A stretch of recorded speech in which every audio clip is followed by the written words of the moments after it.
You first, when you take a look at both of these QBs, who had the most impressive start so far in the preseason? Well, to me, it was SHEDEUR. I didn't see any interceptions when he was out there. Didn't see anything like that. I mean, don't get me wrong. I don't think Dillon Gabriel did a bad job. I was impressed with the brother, but I'm going to go with SHEDEUR. You know, the pressure was on him. The spotlight was on him. Stephen A. Smith didn't just call out Dillon Gabriel. He held him accountable and made him rethink his comments. The moment Dillon Gabriel spoke and went after SHEDEUR Sanders, it wasn't a minor slip. He crossed the line and stepped directly into Stephen A. Smith's wheelhouse. And Smith answered with a clear, direct response that left no room for misinterpretation. The comparisons were emanating from the media more so than anybody else.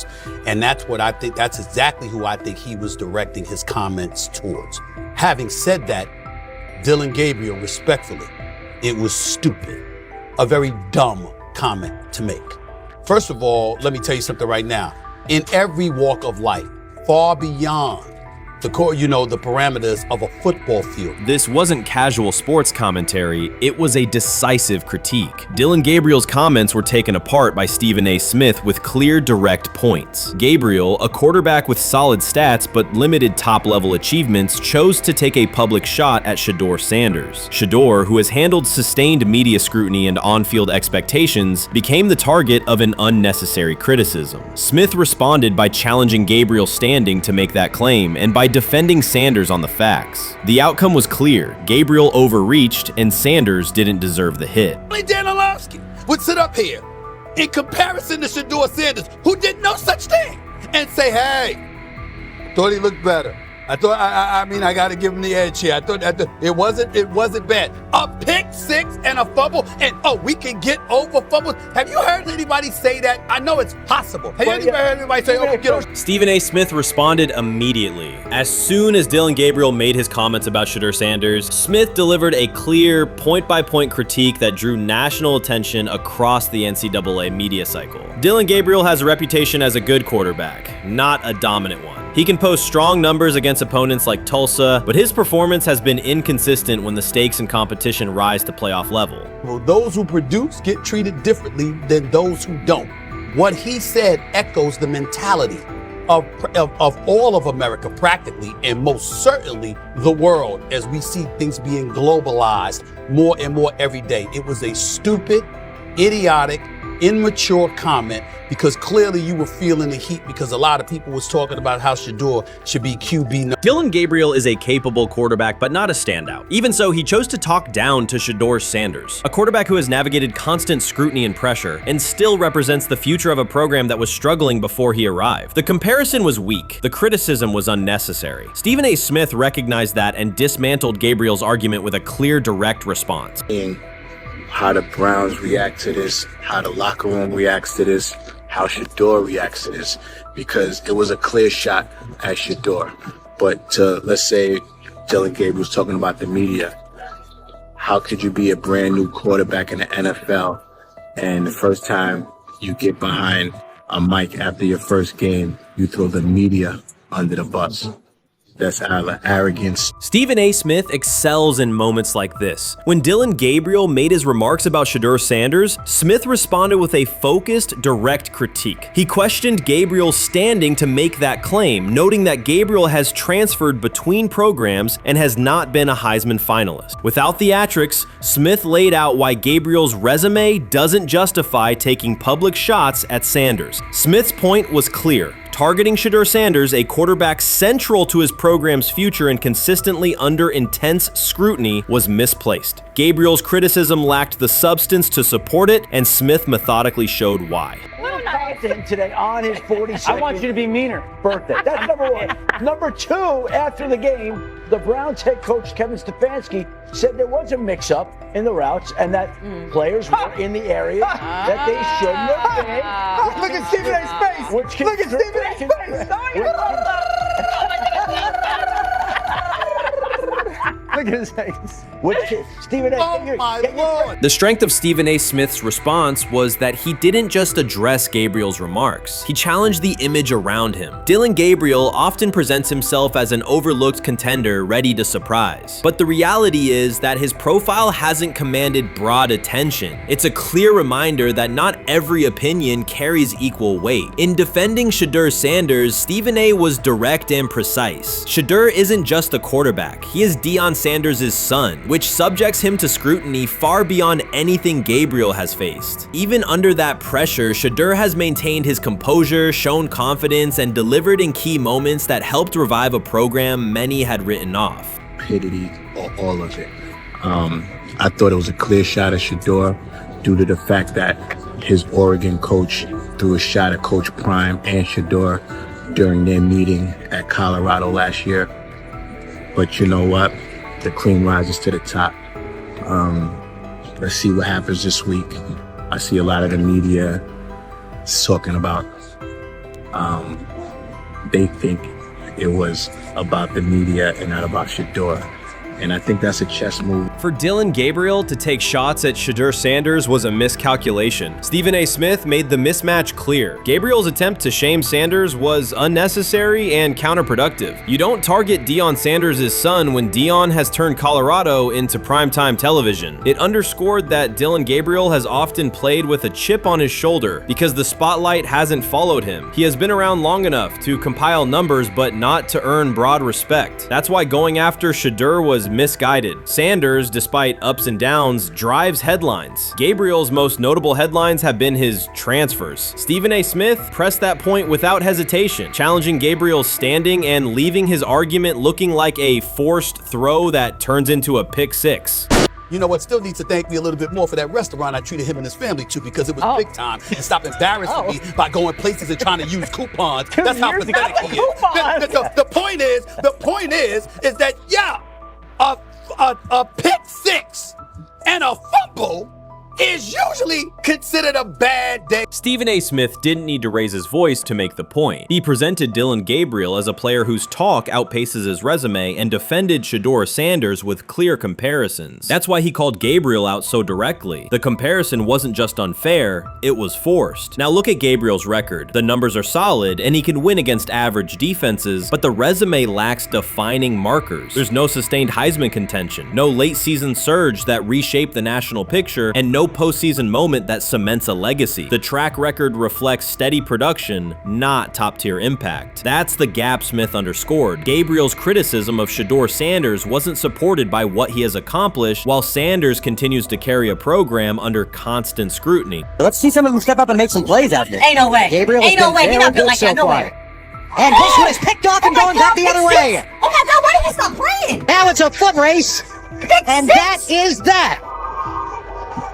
They told me bust out my AP, perfect timing. H-time, we about to get legendary. SHEDEUR star the next game, baby. Shout out Dillon though, you know what I'm saying? Bro, I love you, my heart. What am I bigger than cheese, bro? You know what I'm saying? But SHEDEUR got it.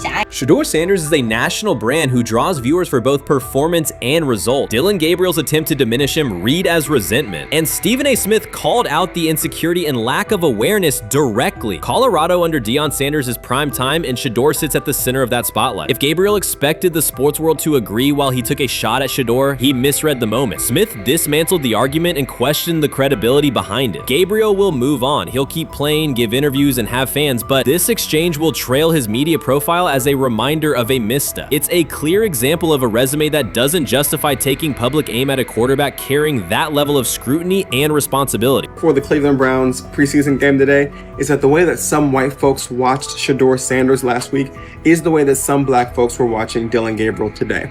And it's not Dillon Gabriel for Dillon Gabriel's sake. Most folks don't have a problem with Dillon Gabriel. It's what he represents, which is the disrespect of a black person for no other apparent reason than they are a confident black person. Dillon Gabriel thought he was aiming up. Instead, he was placed back among quarterbacks who are good but not great. Stephen A. Smith made the central point. Dillon Gabriel doesn't shape the conversation. Sports are about narrative as much as numbers, and Gabriel's story doesn't move the culture, while SHEDEUR Sanders does. Smith highlighted that contrast clearly. By the end, Gabriel's credibility had taken a measurable hit. The critique was decisive and sent a broader message to any player considering public shots at SHEDEUR Sanders. If you step into that debate, you will be held to a higher standard and your resume will be tested. Dillon Gabriel learned that the hard way. SHEDEUR Sanders doesn't ask for excuses. He hasn't blamed limited reps, patched together receiver groups, or fourth-string offensive linemen struggling against Cleveland's second-team defense. He shows up, works, and demonstrates why he belongs. On day 3 of Brown's training camp, for the first time since OTAs, he finally received something close to a fair opportunity. He lined up with the second unit during an 11-on-11 period and made the most of it. In 8 plays, he did what he typically does when given a chance. He executed. He went 2 for 2 on a quick series, finishing with a decisive throw to tight end Blake Whiteheart that immediately caught the sideline's attention. There was no hesitation in his drop, no unsettled feet, and no panic. Just firm, accurate timing and clean operation. It raised an obvious question. What has taken so long for the Browns to evaluate him with a functional group? The story isn't only about one throw, it's about the delay before it. Sanders has been the guy for most of his football life, commanding high school programs, starring in the Southwestern Athletic Conference at Jackson State, then operating under national attention at Colorado. For the first time, he's been told to wait. He has treated that reality as part of the job rather than a setback. He has prepared like a professional since the moment he arrived, and on the 3rd day of camp in heavy heat, he let the football represent his case. While coverage focused on the veteran presence of Kenny Pickett and Joe Flacco, Sanders made an impression with minimal volume. The difference with the second team was immediate. Protection held up, routes were on schedule, and progressions unfolded as designed. Within that structure, he looked like the quarterback who led efficient offenses at Jackson State and Colorado. Calm in the pocket, decisive in his reads, and accurate to tight windows. This was not simply a good practice period, it was a clear statement. He was not just operating the script, he was directing it. The timing was sharp, the reads were clean, and the seam throw to Whiteheart was a high-level anticipation throw, professional in placement and pace. The narrative around Sanders should reflect that when he is placed in a workable situation, his strengths are visible. Early work with 4th unit personnel included protection issues and unreliable spacing. With the 2nd unit, those variables stabilized and his work looked consistent with his resume. The performance supported a straightforward conclusion. The evaluation should move forward with higher quality reps. Sanders has been explicit about his approach. He does not request special treatment. He intends to be prepared so that when an opportunity appears, he can step in without a drop-off. He has said he wants to be ready for anything and not offer explanations after the fact. That mindset fits what teammates and coaches have observed. A quarterback focused on the assignment, not the conversation around it. The conditions were demanding, relentless sun, heavy humidity, and a practice tempo that stressed decision-making. Many players fatigued as the session wore on. Sanders did not show signs of rushing reads or forcing the ball. He managed the pocket, reset his base when necessary, and continued to deliver on time. The path he has taken, HBCU starter in the SWAC, then Power 5 starter under constant attention, has prepared him for compressed evaluation windows. He has been under scrutiny for years. The heat did not change his process. He moved defenders with his eyes, anticipated breaks, and stepped into throws with balance. The crowd was not chanting his name, and there were no ovations. That was irrelevant to the task. He is focused on the locker room and the staff, and he is building credibility the same way he did at previous stops, by being reliable when the ball is snapped. Quarterbacks coach Bill Musgrave has emphasized ignoring external noise and keeping attention on install, footwork, and timing. Sanders is familiar with the dynamic. He has been followed by cameras and commentary since his early teens. He has experience living with attention and still adhering to routine. Under heat, with a narrow set of snaps and multiple decision points, he stayed composed and effective. 2 speeding citations, 91 miles per hour in Brunswick and 101 miles per hour in Strongsville, became national items. General Manager Andrew Berry characterized the decisions as not smart and stressed that it's not only about driving fast, but about the safety of others. Sanders accepted responsibility, stated that he learned from the incidents, and said he would follow the rules. The attention to those citations did not alter his daily schedule or his practice preparation. He arrived early, stayed engaged, and kept the discussion centered on work. Away from the field, he spent time at Rainbow Terrace in Cleveland after a significant apartment fire, distributing supplies and checking on families affected by the incident. There was no formal media rollout around the visit. It was an instance of direct engagement with the community without publicity attached to it. That reflects the same approach he shows inside the building. Do the work first. Sanders treats each rep as if it might be his last for the day and his only chance to show a specific element on tape. He prepares for protections, cadence variations, route adjustments, and timing with a level of detail that compresses the learning curve. When he is not under center, he studies coverages from the sideline, charts plays, and reviews video before and after practice. He writes down the next day's calls so he can anticipate checks. He has reference using virtual simulation tools to replicate snaps he does not receive physically. That is not a passive stance, it is an active attempt to reduce the distance between classroom and field. He is building relationships across the roster, not just with projected starters. He communicates with defensive backs to understand what they see and how they react to certain stems. He spends time with offensive linemen to align on cadence and protection calls. He connects with newer players away from the facility so that communication improves in practice. That is practical leadership, consistent, low visibility work that becomes obvious when the ball is snapped and the operation is smooth.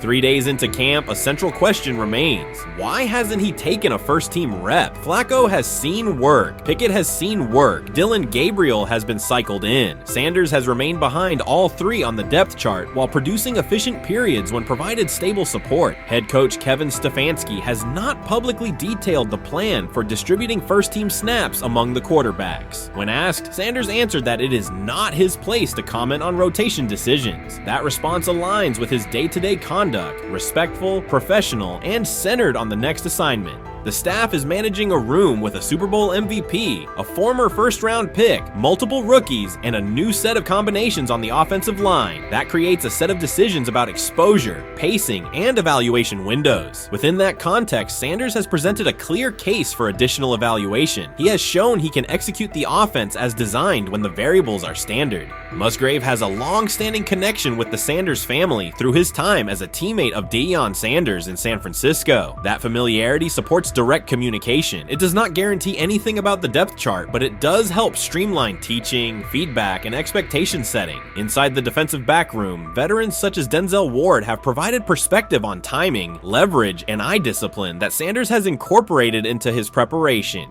He is operating without the immediate family structure that defined his college environment. Away from his brother Shiloh and his father Dayon, he is managing his own housing, nutrition, recovery schedule, and all the smaller tasks that accompany an NFL routine. Those adjustments matter because they influence consistency across a long camp. He has treated those responsibilities as part of the job rather than distractions, which is reflected in a steady daily approach. What he showed on day 3 with the second unit was not a surprise to those who have tracked his prior work. It was a continuation of a profile, efficient sequencing, clear timing, and consistent ball placement when protections and routes hold up. The 8-play period was short, but it was enough to reinforce the point. He doesn't need a large sample to demonstrate baseline operation. He needs a fair sample to test ceiling and adaptability. There is also the matter of perception. Public attention concentrated on the speeding tickets and the general manager's response. Less attention fell on the preparation, the efficient period with the second team, or the community engagement at Rainbow Terrace. That imbalance is common in training camp narratives. Sanders has handled it by keeping his answers simple and his focus on football. He has not tried to redirect the conversation. He has done his work and waited for additional reps. The objective next step is straightforward. Expand the evaluation with higher unit personnel and standard opponents. That does not require a complete reshuffling of the depth chart. It requires allocating a defined sequence of first-team snaps so that timing with starting receivers and protections with starting linemen can be measured on tape. The staff can then compare operation speed, accuracy under pressure, red zone decision-making, and 2-minute mechanics against the other quarterbacks. That is the most direct way to clarify the competition. None of this dismisses the experience or track records of the veterans in the room. It emphasizes that the purpose of camp is to test assumptions with current performance. Sanders has provided enough evidence with the second unit to justify a broader look. He has shown that the pace of his feet matches the pace of his eyes, that he can hold safeties with his shoulders, and that he can drive intermediate throws without float. He has also shown discipline to take the clean completion rather than force the vertical shot when leverage dictates otherwise. Every day, he has addressed the controllable items, meetings, note-taking, install recall, cadence management, and post-practice review. He has not asked for public public guarantees. He has asked for an opportunity to compete on comparable terms. The 8-play sequence with the second unit was a small but clear example of what he can do when those terms exist. The staff's communications have been measured. Stefanski has not laid out a schedule for first-team rotations publicly. Barry addressed the speeding incidents directly and emphasized standards for decision-making off the field. Sanders accepted the criticism, adjusted his behavior, and moved forward. Those are the relevant facts. What remains is a football evaluation that can only be completed by giving him snaps with the top group and measuring the results. If that evaluation occurs and he performs at the level he showed with the second unit, the conversation will shift from potential to placement. If it does not occur, the question will persist through camp. Why not test the full picture? Sanders has built a case based on preparation, poise, and execution. He has demonstrated leadership by building relationships across the roster. He has shown maturity in handling external issues directly and moving on. He has given the staff reasons, on the field and in the building, to continue the process. 3 days into camp, he has answered everything within his control. He has shown growth, discipline, and consistent operation. He turned early fourth-team disarray into learning, then executed cleanly when moved to the second unit. He kept the discussion on football when outside topics threatened to dominate. He has not tried to win a press conference. He has tried to win every rep. If he continues to stack days like this, the next step is logical. Evaluate him with the starters, document the results, and let the tape determine the depth chart. Until then, he will continue to prepare, continue to compete, and continue to present the same message through his play. Honestly, guys notice it more when you're out winning games, right? If Cleveland starts off in a bad start, they're not doing well, and all of a sudden SHEDEUR or Dillon Gabriel are doing well in 7-on-7, they're throwing dimes, and practice drills, the number one defense can't stop them. People take notice of that, and the more that the players see it, they're gonna then the comments start happening over the lunch table. They start happening throughout the building, and that's when the pressure really will get severe. The Cleveland Browns were focused on resolving their quarterback situation until Jason Kelce made pointed comments that triggered a strong reaction from ownership. The response inside the organization was immediate and intense. What exactly did Kelce say that has the dog pound on edge and the front office under pressure? We've seen that miserable game by the Cleveland Browns. So they throw Joe Flacco in there, and I like Joe Flacco. He did good, but they gave him the resource of all the first-team guys. Then they throw Dillon Gabriel in there with first teams and second teams. So Dillon always is getting protected. The same thing again, they gave this scrub max protection on every play. Yeah, he completed some passes, but let's talk about his mistakes. He's still inconsistent with his throws, but he at least had max protection. The Cleveland Browns continue to be defined by inconsistency and avoidable setbacks. Even as fans hoped the organization had turned a corner, Jason Kelce, fresh off retirement, offered a direct critique that reignited doubts about the team's direction. His remarks implied the franchise's structure and decision-making remain unstable and recent progress may not hold. The takeaway for leadership is straightforward. Identify core issues, align on a coherent plan, and execute with discipline. For supporters, it's another sign that the problems run deeper than a single season. They throw SHEDEUR Sanders in there with the lowest cab drivers you couldn't even get on 5th Street. And I'm pissed off, bro, because the play calling was abysmal. Look, even if you don't like SHEDEUR, SHEDEUR didn't even get a chance to be trash. Even if you think SHEDEUR is garbage, he didn't even get a chance to be garbage. That's how awful the offensive line was. Kevin Stefanski still doesn't want to give SHEDEUR second strings and first strings reps. Why is that? Browns ownership's response shifted from measured to urgent. The pattern is familiar in Cleveland. The team once treated Johnny Manziel as a franchise solution, retained Hugh Jackson for a second year despite results, and invested heavily in Deshaun Watson through a costly trade and contract. These decisions reflect aggressive but poorly aligned planning. The outcome has been continued instability instead of sustained progress.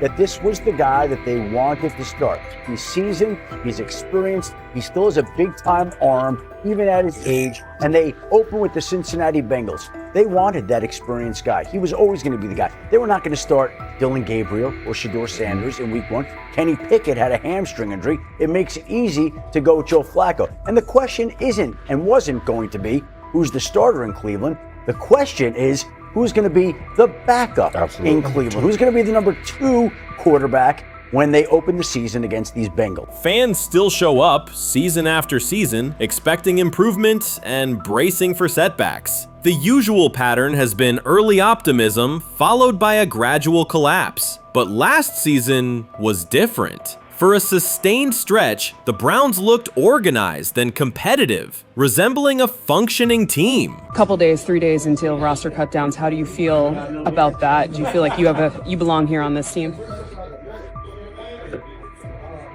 Obviously, I think overall as a player, I feel like I put in the work. I feel like everything I do, I try to do it to my best, and that's all I ask for. So I feel like everybody feels like, they should be on the team, and if you ask anybody on the team, would they feel like they belong, in their own eyes. So I feel like I do, but I'm my own player, I think about myself in a high regard. The front office entered the offseason confident. Kevin Stefanski was being praised, and the Dog Pound believed the team had made real progress. Then Jason Kelce delivered a pointed assessment that cut through the optimism. Fresh into retirement, the former Eagles All-Pro and Super Bowl champion said Cleveland still looks like a team patching over issues rather than building a durable contender. Kelce's view was direct. The Browns' structure is fragile, and the roster is too dependent on perfect health at quarterback. He argued the team is one injury away from losing continuity and sliding backward. Because Kelce has operated inside a stable, championship-level organization, his comments carried weight with players, media, and fans. The reaction was immediate. People took his critique seriously, not as outside noise, but as an informed evaluation of how a successful team should be built. Ownership also felt the impact. Jimmy Haslam's response shifted to urgency, a sign that leadership recognizes the stakes.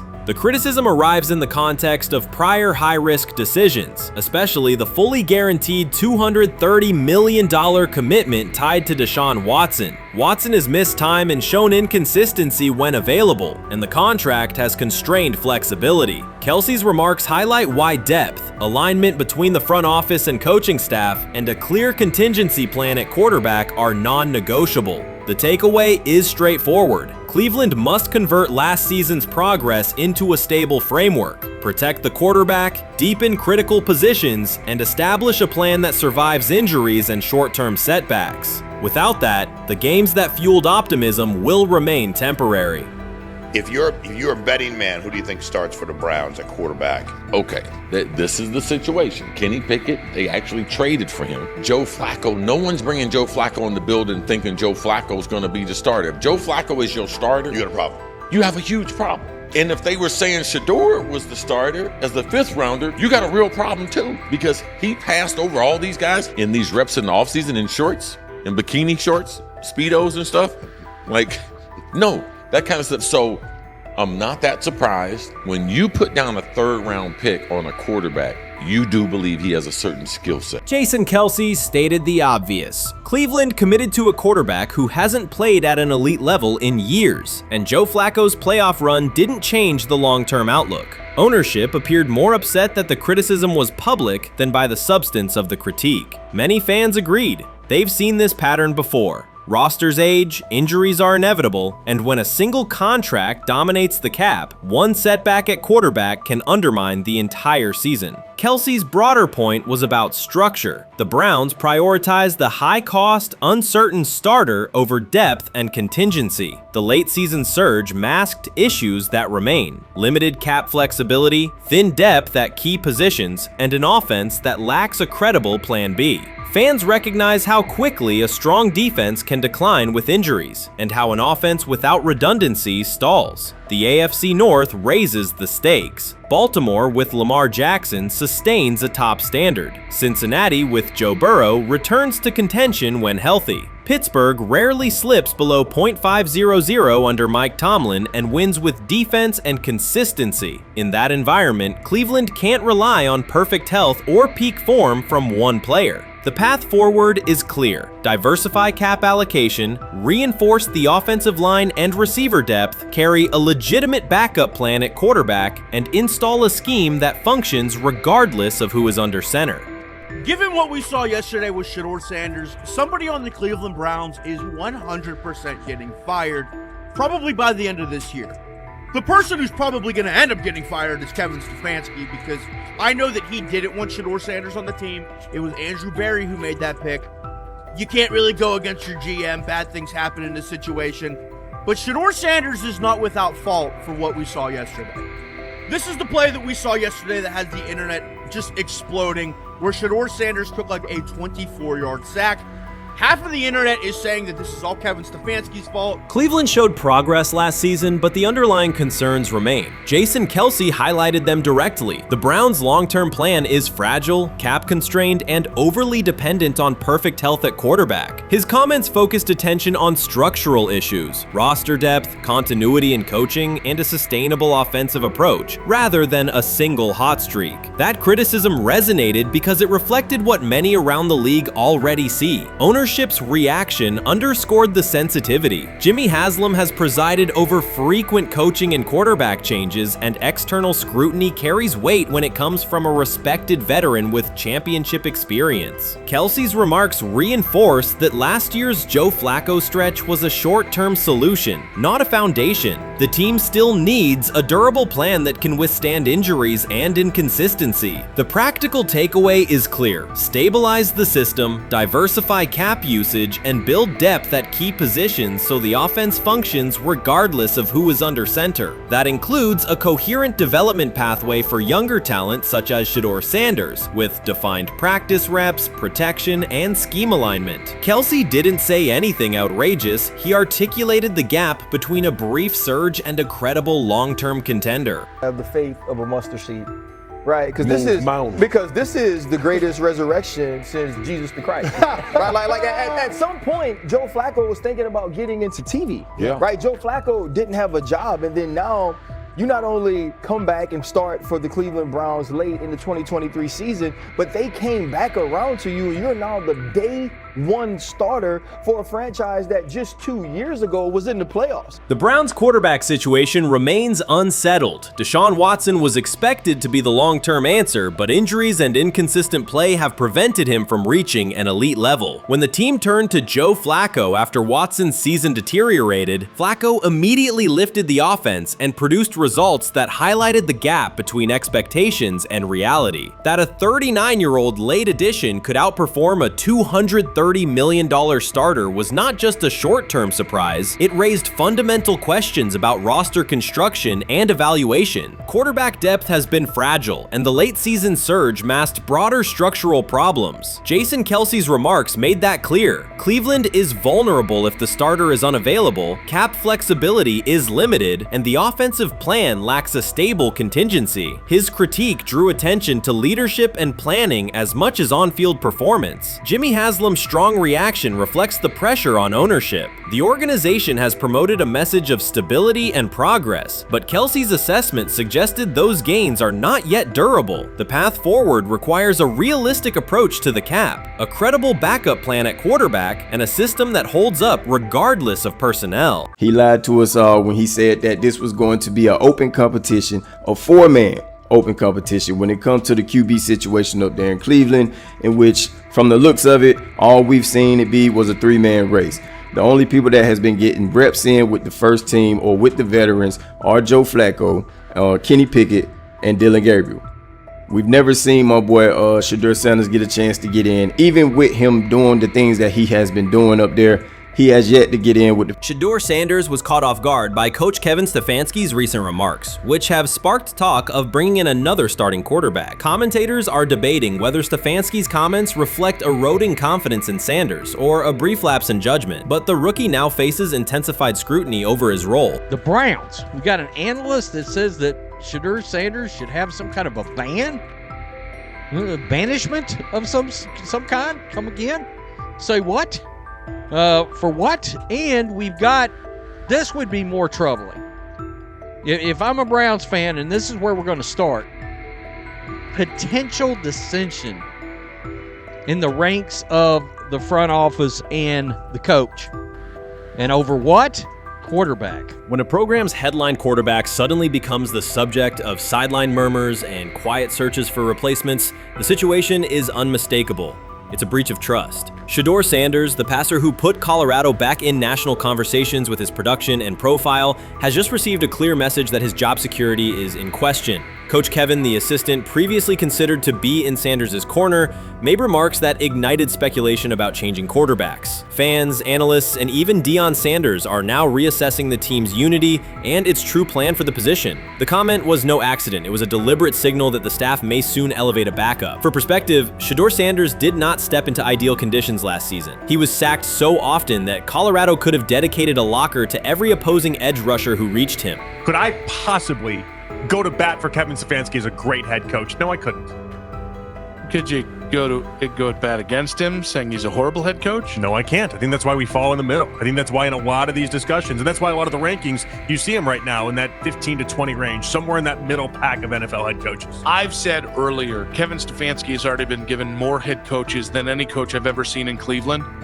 Starting with the decision to move on from Baker and him clearly still having another level to get to in Tampa. Last season, SHEDEUR Sanders often had to operate behind an offensive line that provided minimal protection, yet he still delivered precise throws and critical drives. At times, he seemed to be carrying a struggling roster almost on his own. Despite the constant pressure, he never complained, never threatened to transfer, and never acted entitled. He remained with Colorado because he trusted the program, trusted his father, and believed in the team's larger mission. That loyalty is why Coach Kevin Stefanski's recent statement that the quarterback competition is wide open struck so sharply. The remark implies that Sanders' starting role is insecure, as though the player who absorbed countless hits while holding the offense together is simply another name competing with walk-ons and first-year athletes who are still learning the cadence. This goes beyond ordinary coach language about fostering competition. It introduces genuine uncertainty about the staff's confidence in Sanders and invites speculation that Colorado is actively assessing outside options through the transfer portal. By characterizing the position as vacant, Stefanski has planted seeds of doubt that could quickly evolve into rumors and undermine the stability of the locker room. I'm sorry, but when it comes to quarterback, I'm gonna defer to my head coach, generally speaking, especially one with Stefanski's track record and how he's viewed across the league. So this is interesting because it tells you Kevin Stefanski's not a SHEDEUR Sanders guy. And it also tells us who made these picks. Exactly. The Cleveland Browns made a rather awkward decision in the NFL draft, opting to take quarterback Dillon Gabriel in the 3rd round well before he was expected to fly off the board. Then 2 rounds later, the Browns took fellow quarterback SHEDEUR Sanders.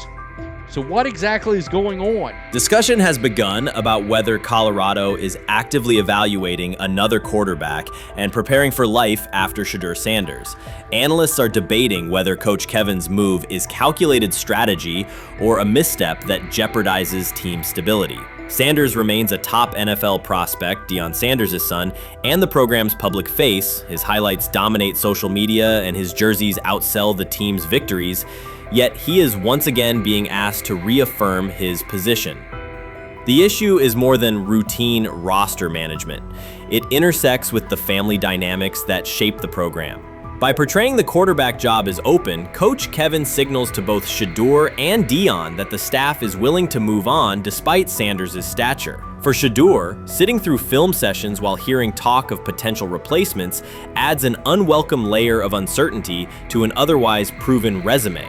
The decision may reflect a desire for a quarterback with a different profile, perhaps someone more mobile and system-oriented, rather than a dismissal of Sanders' accomplishments. The rumors have ended. The decision is public. Cleveland Browns owner Jimmy Haslam has informed every level of the organization that unless an unforeseen injury intervenes, SHEDEUR Sanders will start at quarterback in Week 1. The announcement is not an informal suggestion or a quiet push in the background. It is a direct order. Multiple independent reports, amplified most visibly by Colin Cowherd, confirmed that Haslam delivered the directive himself. From the owner's viewpoint, the logic is simple. No one else on the roster offers the same combination of talent, leadership, and long-term upside. Joe Flacco is approaching the twilight of his career. Kenny Pickett has shown flashes but remains inconsistent. Dillon Gabriel, taken in the 3rd round, is a developmental project. By contrast, Haslam believes Sanders can alter the franchise's trajectory immediately, and he refuses to allow internal hesitation to stall that possibility. The standoff traces back to April. cycle. General manager Andrew Barry and head coach Kevin Stefanski entered the draft wanting a low-profile prospect who would fit quietly into the existing depth chart. They prioritized scheme familiarity, modest public attention, and a clear developmental timeline. When the board lined up, they reached for Gabriel in round 3, reasoning that an early investment would justify keeping a rookie on ice behind the veterans. But Sanders continued to slide, first through day 2, then deep into round 5. Haslam watched the names come off the board, convinced the league's bias against Deion Sanders' outspoken son was obscuring legitimate first-round talent. When Cleveland's 5th-round pick arrived and Sanders was still available, Haslam intervened. He did more than approve the choice, he overrode the original plan, making it clear that the organization would select Sanders and give him every chance to compete. From that moment on, the Browns' internal narrative splintered into 2 camps, those ready to accelerate around their owner's vision, and those still trying to protect their original approach. Once rookie minicamp began, Sanders erased much of the speculation. He commanded huddles, processed coverages quickly, and delivered throws with anticipation that belied his draft slot. Teammates noted his willingness to accept blame for missed timing, then correct the error without dramatics. While Flacco and Pickett split most first-team reps, Sanders treated limited opportunities as full-speed auditions. During organized team activities, he identified blitz looks, redirected protections, and consistently found his second read when the primary route was covered. More than one defensive veteran told local reporters that Sanders looks like the best arm in the building. That assessment forced Barry and Stefanski to reevaluate their timetable. They could no longer label Sanders a long-term project without contradicting on-field evidence. Drafting Gabriel 2 rounds earlier had provided the staff an excuse to slow roll Sanders' ascent. Coaches could point to investment cost, meeting room familiarity, and installation comfort to justify Gabriel's snap share. Yet each practice rep in which Sanders outperformed the 3rd rounder weakened that shield. Behind closed doors, position coaches began requesting more Sanders film for cut-ups, and offensive assistants quietly shifted meeting questions toward concepts the rookie already executed well. By mid-June, Barry himself started describing Sanders not as a developmental asset, but as a competitive option. Those subtle linguistic changes signal the front office's recognition that the narrative had moved beyond their control. Haslam's history with quarterbacks is well documented. His pushes for Johnny Manziel, Baker Mayfield, and Deshaun Watson were high-visibility swings, each driven in part by a desire to generate excitement as well as wins. Critics highlight those choices to question his evaluation track record, yet Haslam perceives Sanders differently. Where Manziel carried off-field concerns, Sanders brings a reputation for professionalism. Where Mayfield's leadership style divided veterans, Sanders' approach has united receivers and linemen. Where Watson's trade involved unprecedented controversy, Sanders arrived at minimal draft cost. Haslam sees a rare chance to capture star potential without mortgaging the future, and he is unwilling to cede that upside to cautious pacing. Cleveland's supporters, weary of revolving door quarterbacks, have rallied around Sanders with unexpected speed. Sales of customized Sanders number 2 jerseys surged within days of rookie minicamp. Training camp ticket requests spiked once local media circulated videos of Sanders making NFL-caliber anticipation throws during 7-on-7 periods. The mood in Northeast Ohio has changed from tentative hope to active belief. Longtime season ticket holders who once shrugged at preseason storylines now debate Sanders' footwork at neighborhood barbecues. Social media engagement for Browns content has climbed, driven by highlight compilations of the rookie threading seam passes between linebackers and safeties. All of this places Kevin Stefanski in a fragile position. If he opens week 1 with a veteran starter and the offense sputters, criticism will be swift. Each stalled drive will be interpreted as evidence that he ignored the owner's edict and the fan base's intuition. Conversely, if he names Sanders the starter solely under pressure, any early struggles could be framed as proof that Sanders was rushed, further exposing Stefanski to blame. The only sustainable solution is conviction. Either stand behind a veteran with clear strategic reasoning or embrace Sanders fully and structure the offense around his strengths. Splitting the difference, rotating series, delaying first-team reps, or using vague competition language will satisfy no one and likely jeopardize locker room clarity. Sanders' personal approach has reinforced Haslam's confidence. Instead of taking post-draft downtime, he traveled to Texas to train in full Browns gear at facilities near his father's home. The leaked clip of Sanders executing footwork drills in helmet and pads wasn't a marketing ploy. It was a glimpse into a quarterback visualizing Week 1 live. Team personnel who viewed the footage recognized purposeful rehearsal, cadence calls, pocket movement against simulated pressure, and follow-through adjustments based on imagined rush lanes. Observers asked why a rookie would conduct such intense solo sessions in May. The answer is straightforward. Sanders does not view himself as a developmental pick. He considers himself the starting quarterback of the Cleveland Browns and prepares accordingly. On pure ability, Sanders' arm strength ranks with the league average for starters. His accuracy to the intermediate middle, an area where the Browns' current scheme generates high leverage completions, has drawn consistent praise from receivers. The primary areas still under review are blitz recognition and live bullets and timing on deep outbreaking routes versus press coverage. Those developmental checkpoints are significant, yet daily practice reps show acceleration. In contrast, Flacco's mobility limits the boot action game that Stefanski installed to help Mayfield early in his tenure. Pickett can extend plays, but struggles to attack tight windows between linebackers and safeties, an essential requirement in Cleveland schematics. Gabriel remains an unknown at NFL speed. Thus, the competitive landscape favors Sanders sooner than the coaching staff originally planned. The franchise now stands at an inflection point. Haslam's mandate, the locker room's growing support, and the fan base's enthusiasm all tilt towards Sanders. The front office's earlier strategy, anchored in patience and quiet development, is increasingly untenable. Barry's shift in messaging indicates grudging alignment, but final authority over the depth chart rests with the coaching staff, unless ownership directly intervenes on game day decisions. A move rare, but not unprecedented in the NFL. Should Stefanski align with the owner and name Sanders the starter before preseason concludes, he can claim proactive vision and tailor the offense through training camp. Should he resist and open with a veteran who falters, he risks rapid loss of credibility and possibly his position. Either path carries pressure, but only one aligns with the momentum sweeping through the building. For 2 decades, the Browns have cycled quarterbacks without securing a stable star. Each new hope, whether draft pick or trade acquisition, has collapsed under injuries, inconsistency, or organizational disarray. The possibility that Sanders could finally anchor the position is not merely a football storyline. It is a potential cultural reset for a fan base defined by resilience. Haslam's insistence reflects that awareness. Cleveland needs a leader who can win on Sundays and project confidence every other day of the week. Sanders has shown he can shoulder expectations without retreating from scrutiny. That trait, more than arm talent alone, is why the owner views him as indispensable. Voluntary workouts transition to mandatory minicamp next week. If Sanders receives a substantial share of first-team snaps, observers will interpret it as the staff's acknowledgement that the competition is tilting decisively.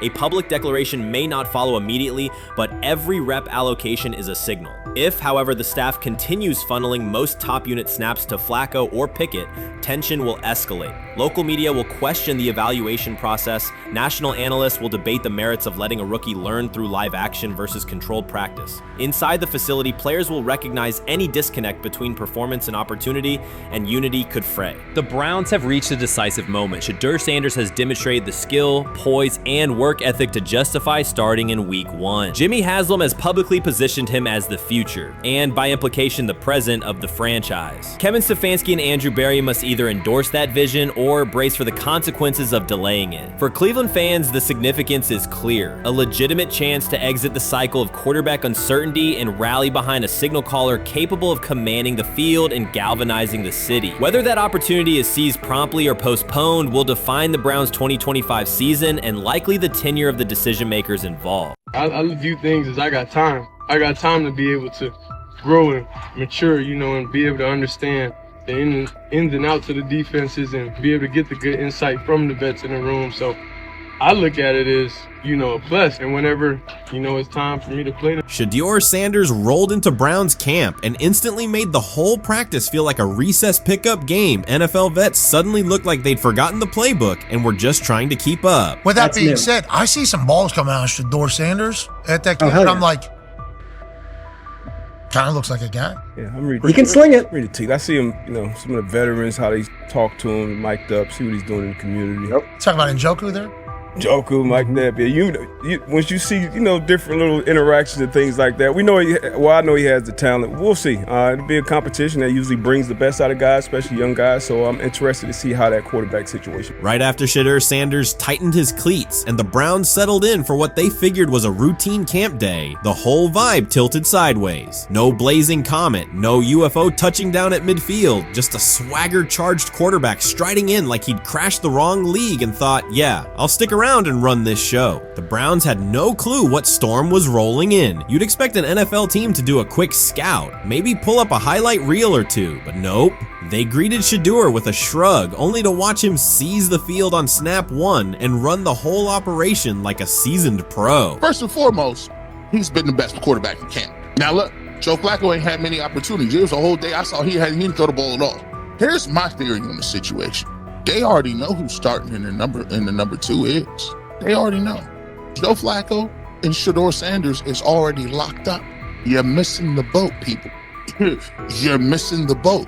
Your boy, Kenny Pickett and Dylan Gabriel, oh, they're fighting. SHEDEUR didn't merely clock in, he hijacked the session. One moment he's loosening his arm, the next he's roasting veteran QBs like faded names on busted draft boards. Defensive coordinators everywhere had the same gut punch reaction. Uh-oh. His pocket poise? Straight disrespectful. His timing? Psychic. And every pass left his hand like it was laser guided to its mark. While SHEDEUR Sanders was slicing up routes, the Browns secondary looked less like an NFL backfield and more like a gaggle of dads sprinting through a Saturday fun run. Big on enthusiasm, short on closing speed. Coaches fought the urge to slam the emergency horn. Players traded wide-eyed, "Are we serious?" stares, and someone even double-checked that a hidden camera crew wasn't about to pop out of the tunnel. But nope, this was pure SHEDEUR. Half cold-blooded surgeon, half highlight factory. He wasn't dropping a casual "I'm here," he was crafting a masterclass. From the first rep, the tempo changed. SHEDEUR Sanders accepted the snap with steady footwork, diagnosed the Browns' single high shell, and delivered a tight window seam route that forced the free safety to recover late. Throughout the period, he manipulated leverage with quick shoulder fakes, moved through full field progressions, and released on time from a balanced base, consistently putting the ball on his receiver's upfield shoulder. Cleveland's coverage struggled on multiple fronts. Safeties hesitated between deep half responsibilities and underneath support, creating voids at 15 to 20 yards. Cornerbacks and off-man were caught in trail position when Sanders used rhythm throws on 3-step drops, while those who tried press technique had their inside hand neutralized by his receivers' outside releases. Linebackers widened to match shallow crossers, leaving the middle hook unguarded for pivot routes and option digs. One corner attempted a line of scrimmage jam. Sanders immediately adjusted the route to a back shoulder fade, releasing the ball before the break and rendering the press ineffective. Over the session, he showcased pocket discipline, reclimbing to maintain throwing lanes rather than drifting, and finished with a series of anticipatory throws against cover 2 cloud, fitting vertical outs between the flat and deep half defenders. Sanders' combination of rapid post-snap processing, precise ball placement, and pocket efficiency exposed coverage mismatches at every level and highlighted communication gaps in the Browns secondary. By mid-session, the Browns defensive staff clearly recognized their calls were outmatched. Every adjustment, a roll to cover 6, a simulated pressure, a late rotate to 2 high, was neutralized once SHEDEUR Sanders confirmed the post-snap picture. Routes that had taken weeks to script were beaten by timing and location. Comeback set at 12 yards broke open before the corner's transition. Slot seam outs dotted the void between the flat and deep half defender, and boundary receivers beat press with quick hand techniques, receiving the ball before the trail man could recover. Sanders' command was methodical. He used cadence to freeze plug blitzes, re-ID'd the mic when linebackers sugared the A-gaps, and maintained a firm base so he could reset and fire without resetting his feet. His receivers benefited from that rhythm. Top of the stem, eyes back, ball delivered on their upfield shoulder, allowing immediate transition to YAC. The Browns front tried a late stunt to compress the pocket. Sanders climbed 2 steps, re-spotted the shallow crosser, and delivered in stride, turning a potential sack into a 20-yard gain. What stood out most was how little ramp-up Sanders needed. From his first series, he processed full field concepts at tempo, cycling through progression reads without hitching. The poise under interior pressure, consistency in ball placement, and ability to manipulate zone defenders left the Browns' coordinated disguise packages ineffective and forced them into static coverage by the end of the period.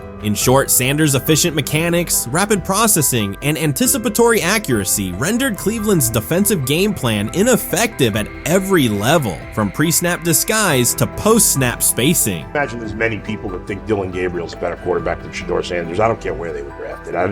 If the Browns are the one team that thinks that, then I'm going to suspect it's not true. They don't know what listen, they're I've doing. been on every quarterback evaluation for 30 years. Right. I never root against anybody. Yeah. But I'd be surprised if Dylan Gabriel's ever a legitimate starting quarterback for the Cleveland Browns. I'd be surprised. I just don't think. Well, then it is a wasted pick because you took him in the top 100. Yeah, but potentially. Yeah.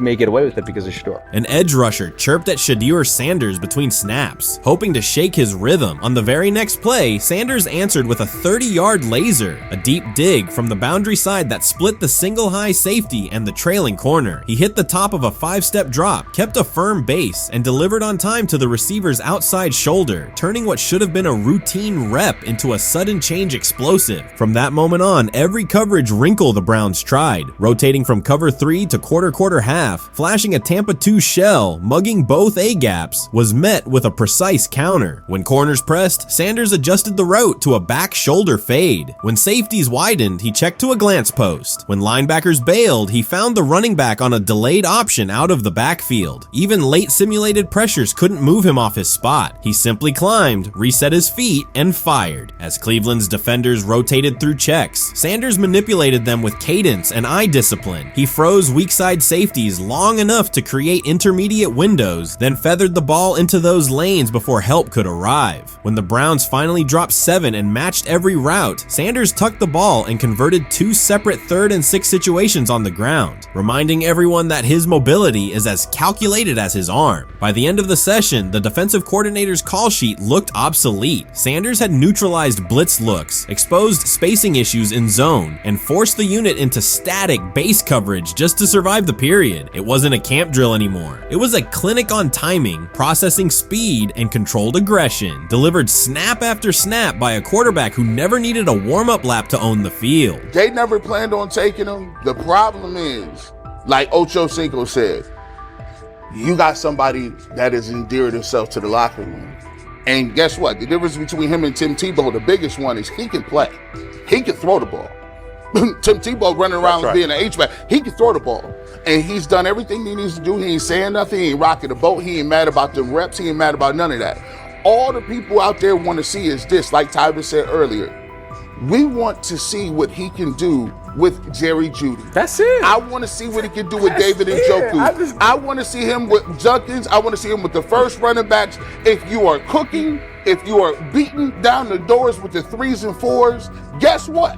You deserve more. From the first team period on, Cleveland's secondary looked a step slow. A deep third safety hesitated on a post-snap rotation, leaving SHEDEUR Sanders free to climb the pocket and fire a 22-yard out that arrived before the defender could plant and drive. The supporting cast around him, players fighting for roster spots, not Pro Bowl invites, benefited from his command. Sanders used tempo to control the defensive front, altered protections at the line, and located throwing lanes so quickly that one receiver didn't register the catch until he crossed the goal line. As the Browns tried new personnel groups, coverage busts multiplied. Starters slipped out for hamstring stretches while rookies rotated in, only to find the ball arriving on their blind side before they'd completed a midpoint squeeze. On a later 3rd and long, Cleveland finally closed the interior rush lanes, compressing the pocket with 3 defenders. Sanders pivoted through the traffic, stepped into a narrow escape window, and, without resetting his shoulders, whipped a no-look pass to the boundary curl for a fresh set of downs. The throw turned a potential sack into an explosive play and left the coaching staff scrambling for answers. The people who are fascinated by SHEDEUR for whatever reason, whether it's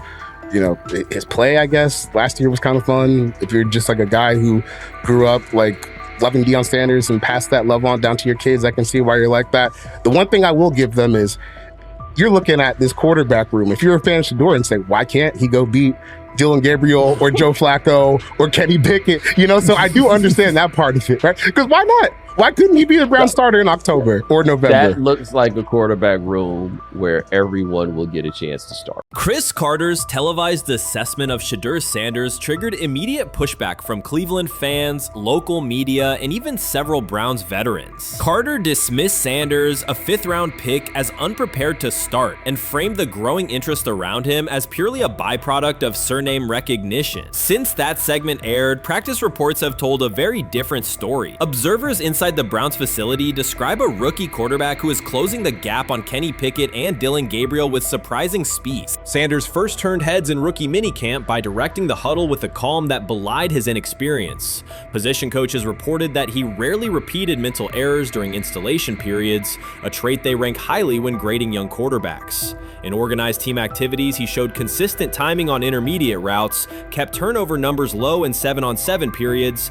and demonstrated early command of Kevin Stefanski's protection calls. That steady execution earned him a handful of first-team snaps, reps that would ordinarily have belonged to Pickett by default.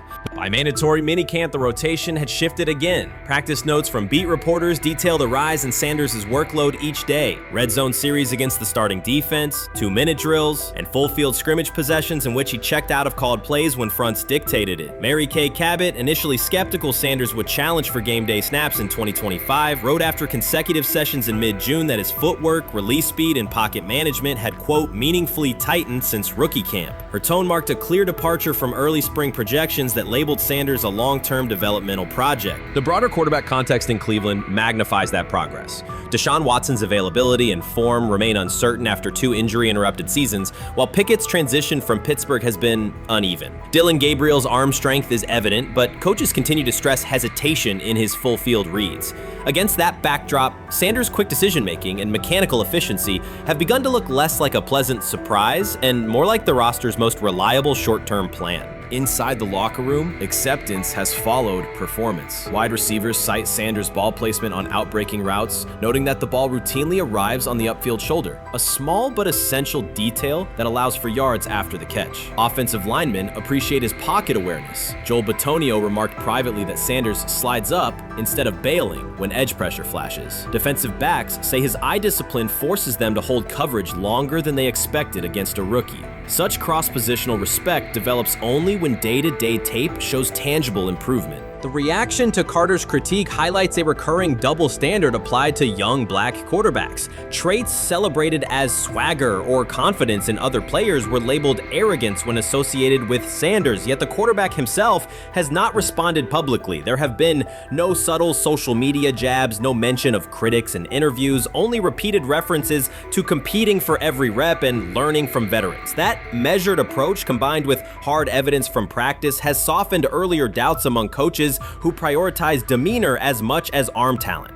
Within the coaching staff, the discussion now centers on readiness thresholds. Stefanski's scheme relies heavily on quick rhythm throws, defined reads, and disciplined pocket movement. Those requirements align with Sanders' strengths: a compact release, willingness to target the middle of the field, and instinctive timing on RPO concepts carried over from his college tape. Staffers reviewing cut-ups from joint practices note that his internal clock already approximates NFL speed, a metric they did not expect to see until mid-season at best. If that trajectory continues through preseason games, the Browns face a consequential decision. Starting a 5th-round rookie 6 weeks after training camp opens would unsettle salary cap assumptions, depth chart politics, and external perceptions of organizational stability. Yet the internal mandate remains clear: the most prepared quarterback will play. That standard places Sanders in genuine contention because every practice metric used to grade readiness, turnover ratio, red zone efficiency, third down conversion rate has trended in his favor since early June. The organizational stakes are considerable. Cleveland has cycled through starting quarterbacks at a startling pace over the past decade, shifting from first-round investments like Baker Mayfield to high-cost gambles such as Watson, each move packaged as the long-awaited solution. A rookie chosen outside the first 100 picks ascending to the top of the depth chart would challenge long-held league assumptions about draft pedigree and opportunity.